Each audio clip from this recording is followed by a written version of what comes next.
Welcome to another deep dive. You know, sometimes I feel like I'm just skimming the surface of language. Really? Yeah, not really understanding the why behind how we communicate. Uh-huh. But your collection of articles on functionalism Mm-hmm. promises to change that. Okay. I'm excited to get into it. Well, get ready for a shift in perspective. Okay. Functionalism is all about seeing language as a tool, a way of getting things done in social situations. Okay. It's not just about grammar rules. It's about the actions our words perform. Okay, so it's less about what we say and more about why we say it. Yeah, And how those words actually impact the people around us. exactly. Okay. It's about intention and effect. Mm. Think about it this way. Okay. You wouldn't use the same language to ask your boss for a raise as you would to tell your friend a funny story. Definitely not. Right. I'd probably be a lot more formal and strategic with my boss. Yeah. Hopefully a bit more relaxed and humorous with my friend. There you go. Yeah. You're already thinking like a functionalist. Oh, wow. You're intuitively changing your language to fit the situation and achieve a specific goal. That's kind of blowing my mind. Yeah. So who are some of the big thinkers who've developed these ideas about functionalism? Uh-huh.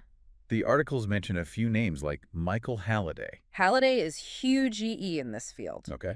He developed something called Systemic Functional Linguistics, Oh, or SFL for short, okay. which breaks down language into three main functions: Okay. ideational, interpersonal, and textual.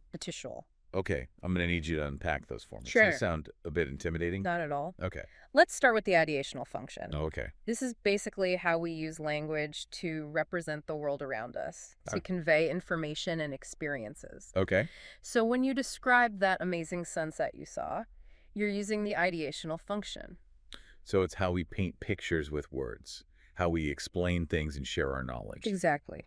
Now, the interpersonal function gets into how we connect with others through language. Okay. It's about building relationships, expressing opinions, and navigating those tricky social dynamics. Uh-huh. So if you tell me that sunset was breathtaking, and I agree, Yeah. we're not just exchanging information, we're bonding over a shared experience. So language is a way of building bridges between people. Precisely. Wow. And finally, the textual function is all about making language coherent and meaningful. Okay. It's how we organize our words and sentences so they flow logically and make sense to the listener or reader. So it's like the scaffolding that holds the whole structure together. You got it. Mm-hmm. It's about making sure our message comes across clearly and effectively. Okay. Now, Halliday isn't the only one who's explored the functions of language. Right. Another fascinating model comes from Roman Jakobson. Wait, before we move on to another model, Yeah. I'm curious about how these three functions actually play out in real life. Do they always work together, or can one function be more dominant than others depending on the situation? That's a great question. Yeah. And the answer is it depends. Great. Sometimes all three functions are working together harmoniously. Mm-hmm. Other times, one function might take center stage. All right. For example, think about a scientific research paper. Mm. The ideational function conveying complex information accurately is going to be super important there. Right. But in a casual conversation with friends, the interpersonal function building and maintaining those relationships might be more dominant. Okay, that makes sense. Yeah. It's like each situation calls for a different blend of these functions. Exactly. Yeah. It's all about adapting your language to achieve your communicative goals. Okay. Now, are you ready to explore Jakobson's model? Absolutely. Okay. The more tools I have to understand language, the better. Well, Jakobson came up with 6 functions of language, Okay. and they're each fascinating in their own right. Okay. Let's start with one that seems pretty straightforward, the referential function. Okay. This is all about conveying information facts and objective descriptions. Uh-huh. Think of a news report that's trying to tell you what happened, just the facts, ma'am. Okay. So it's just the facts function of language. Yeah. What about when language is less about facts and more about expressing feelings? You're leading us perfectly to the emotive function. Okay. This is where language gets personal, Uh-huh. where it allows us to express our emotions, attitudes, and subjective experiences. Okay. Think about poetry, personal letters, or even those dramatic Dear John texts. So when I'm ranting to my best friend about something that's bothering me, Yeah, that's the emotive function in action. you got it. Oh, yeah. You're using language to vent, connect, and maybe even elicit some sympathy from your friend. Right. Now, ready for a function that's a bit more strategic? Lay it on me. All right. I'm starting to see how much more there is to language than meets the eye. Well, the conative function is all about influencing the listener or reader. It's about persuading, commanding, or even manipulating someone to do something. Hmm. Think about advertising political speeches, or even those please do the dishes notes you leave for your roommates. So it's the get things done function of language. Exactly. Right. It's language with an agenda. Okay. Now, this next function might seem a bit odd at first, Okay. but it's actually crucial for social interaction. Uh-huh. It's called the phatic function. Emphatic. Yeah. That's a new one. Uh-huh. What's that all about? Think about small talk greetings or even just saying hello when you answer the phone. Right. These utterances don't convey much actual information, Yeah. but they serve a very important social function. It's like the oil that keeps the social machine running smoothly. Precisely. Okay. It's about establishing contact, maintaining social bonds, and signaling that you're open to communication. Right. And it's something we do all the time without even realizing it. This is making me hyper aware of every word that comes out of my mouth. That's the beauty of functionalism. It gives you a new lens through which to view communication. Okay. Now ready for two more functions that are a bit more specialized? Bring it on. All right. I'm feeling like a linguistic detective ready to crack the code of communication. All right, then let's talk about the metalingual function. Okay. This is when we use language to talk about language itself. Okay.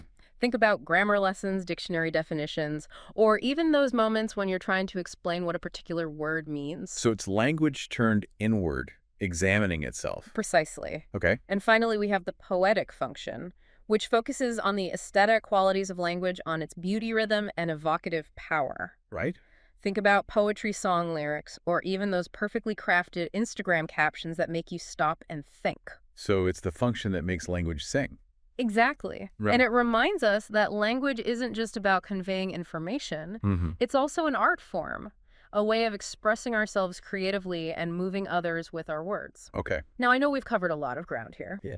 But I want to bring in one more key figure who adds another layer to this whole functionalism thing. Okay. Have you heard of Dell Hymes and the ethnography of communication? Vaguely. Yeah. Something about the importance of culture, right? You're on the right track. Okay. Hymes reminds us that we can't truly understand communication without considering the cultural context. Right. Each culture has its own unspoken rules about how language is used, and these rules are just as important as grammar.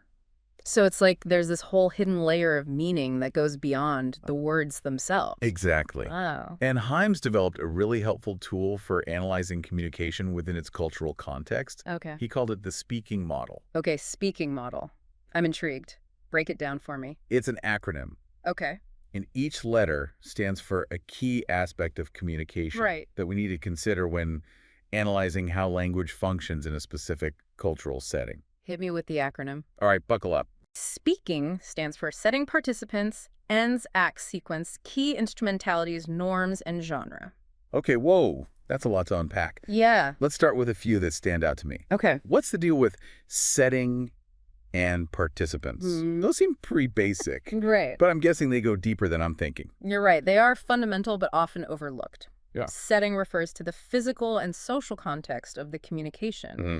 Is it a formal business meeting, a casual hangout with friends, a religious ceremony? Right. The setting shapes the tone, the level of formality, and even the topics that are considered appropriate to discuss. So, like, I wouldn't crack jokes about the latest viral meme during a funeral, right? Exactly. Yeah. The setting dictates what's considered appropriate and respectful. Right. And then participants reminds us that communication is always a two-way street. Okay. Who's involved in the interaction? Uh-huh. What are their roles and relationships to each other?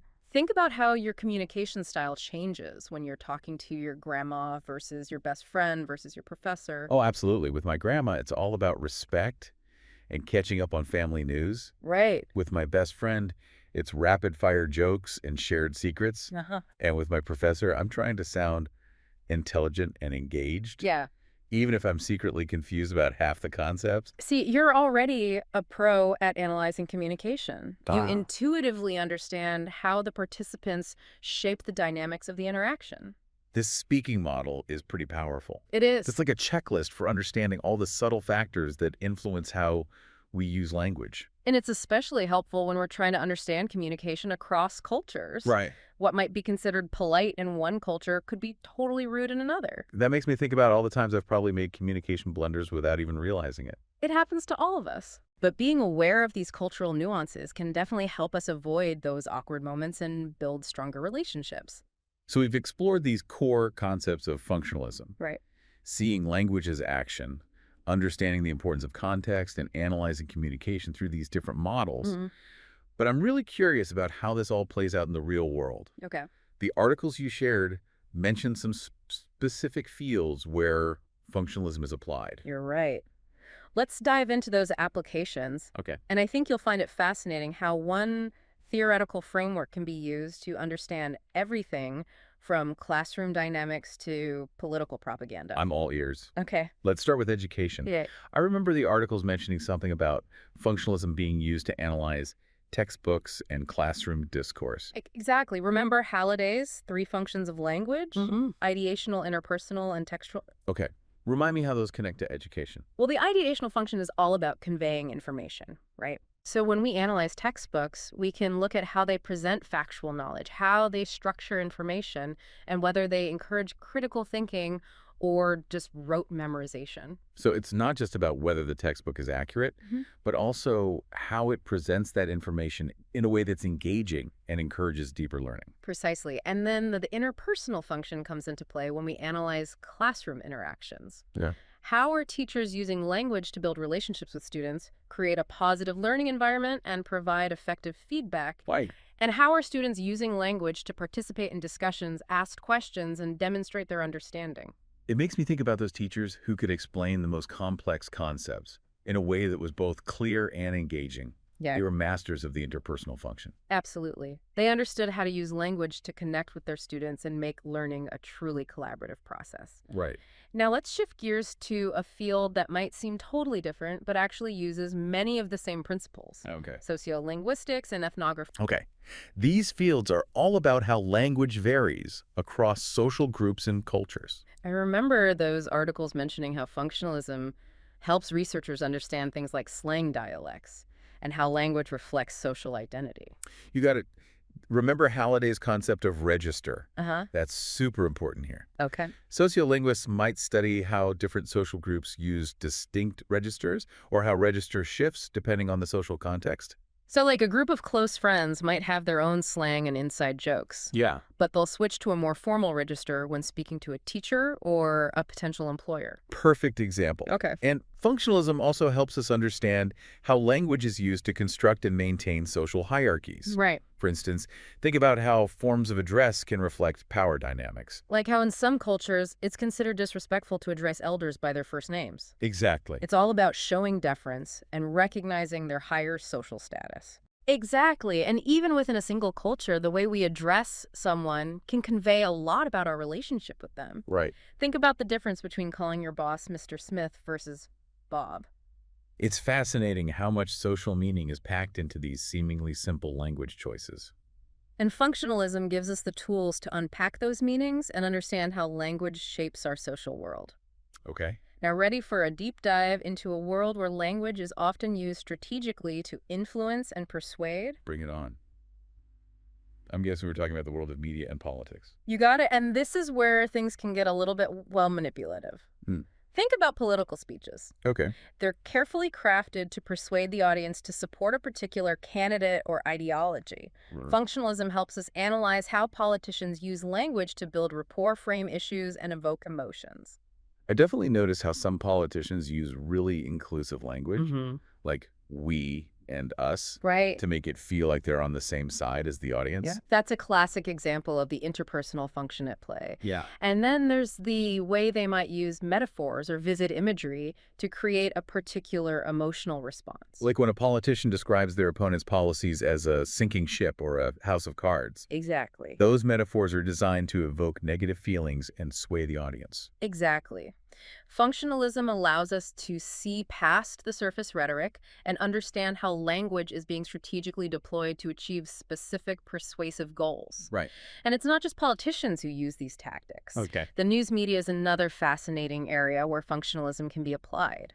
I can see that the way a news story is framed, the words that are chosen, and even the images that are used can all influence how we perceive an event. Precisely, a functionalist analysis might look at things like the use of active or passive voice, the selection of sources, and the framing of headlines, to understand how the news media constructs narratives and potentially shapes public opinion. I'm starting to realize that I need to be a lot more critical of the information I'm consuming. Right. It's easy to get swept up in the rhetoric without really thinking about the underlying motivations. That's why understanding functionalism is so empowering. Right. It gives you the tools to analyze communication critically, to see through the spin, and to make more informed decisions. Okay, one more time. What are those tools? Yeah. I'll make sure I've got this all straight. Well, we've got Halliday's 3 functions of language, Okay. ideational, interpersonal, and textual. Uh-huh. We've got Jakobson's 6 functions, Oh. referential, emotive, conative, phatic, metalingual, and poetic. Right. And we've got Hymes' speaking model, which reminds us to consider the cultural context of communication. Wow, that's a lot to remember. It is? But it's also incredibly exciting. I feel like I've been given a secret decoder ring for communication. That's a great way to put it. And the more you practice using these tools, the more you'll start to see the world of language in a whole new light. I'm ready for more. What else can we explore with this functionalism thing? Yeah. So we've been on this incredible journey through functionalism. Exploring all these different ways to analyze language. Right. But I have to admit, there's a part of me that's a little wary. Okay. Does this mean we're all just puppets of language with no real control over how we communicate? That's the age-old question of free will versus determinism. Right. And it's a valid concern. Okay. But here's the thing. Okay. Functionalism doesn't say we're controlled by language. It's more about recognizing the powerful influence language has on how we think, act, and interact with the world. Okay, so it's less about being trapped by language and more about understanding how to use it effectively, Yeah. both for ourselves and for those we're communicating with. Think of it like this. Okay. You wouldn't blame a hammer for building a shoddy house, right? Right. The tool itself is neutral. Uh-huh. It's how the builder uses the hammer that determines the quality of the outcome. I love that analogy. Yeah. So language is like a set of tools, and functionalism helps us become more skilled builders of communication. Precisely. And like any skilled builder, Yeah. we need to be aware of the different tools available to us, their strengths and limitations, Right. and how to use them effectively in different situations. That makes me think about those articles that mention critiques of functionalism. Yeah. I remember something about how it can be too focused on structure and not account for individual creativity. You're right. That's a common criticism. Okay. And it's a valid point. Oh, Functionalism does tend to emphasize the systemic nature of language, Right. the idea that there are rules and patterns that govern how we communicate. but doesn't that leave out the human element? Yeah. The way we bend the rules, play with language, and come up with new and creative ways to express ourselves. It's a balancing act for sure. Yeah. And I think that's where the real value of functionalism lies. Okay. Not in seeing it as a rigid set of rules, Right. but as a framework for understanding the underlying principles of communication. A framework that can then be adapted and applied to all sorts of different situations. So it's like having a map of the linguistic landscape. Mm, But we're free to choose our own path, to explore different routes, and even to go off-roading when we feel like it. exactly. The map doesn't dictate your journey. Okay. It simply provides a guide, a way of understanding the terrain. This is so empowering. Yeah, I feel like I'm not just learning about language, I'm learning how to think about language in a whole new way. that's the goal. And it's a journey that continues long after this deep dive is over. Right. Every interaction you have, every piece of media you consume, every book you read, Yeah. it all becomes a source of analysis, a chance to apply these functionalist principles and gain a deeper understanding of the communicative forces at play. I'm excited to keep exploring. But before we wrap up, Okay. is there one key takeaway, one big idea that you want to leave our listeners with? Well, if I had to distill it down to one sentence, it would be this. Language is never neutral. Oh. It's always doing something. It's like a Swiss Army knife of communication with different tools for different purposes. Exactly. And becoming aware of those purposes, those functions, is incredibly empowering. Okay. It allows you to become a more critical thinker, a more discerning consumer of information, and a more effective communicator yourself. I'm starting to see the world in a whole new light. Like I've been given a secret decoder ring for communication. That's a great way to put it. Next time you read an article, watch a speech, or even just have a conversation, Okay. think about the functions at play. Okay. Who's trying to achieve what, and how are they using language to do it? I'm already noticing things I never paid attention to before, Uh-huh. like the subtle ways advertisers use language to appeal to our emotions, Right. or how politicians carefully craft their words to frame issues in a particular way. And that awareness is the first step towards becoming a more informed and engaged citizen. Mm. It allows you to see through the rhetoric and understand the underlying motivations behind communication. I feel like I've been sleepwalking through the world of language, and now I'm finally awake. That's the beauty of discourse analysis, Yeah. and especially the functionalist approach. Okay. It opens your eyes to the power of language and how it shapes our understanding of the world. This deep dive has been an incredible eye-opener. Thanks for being our guide. It's been my pleasure. Remember, language is more than just words. Right. It's a force that shapes our thoughts, our relationships, and ultimately our realities. So keep those decoder rings handy, listeners, and happy analyzing.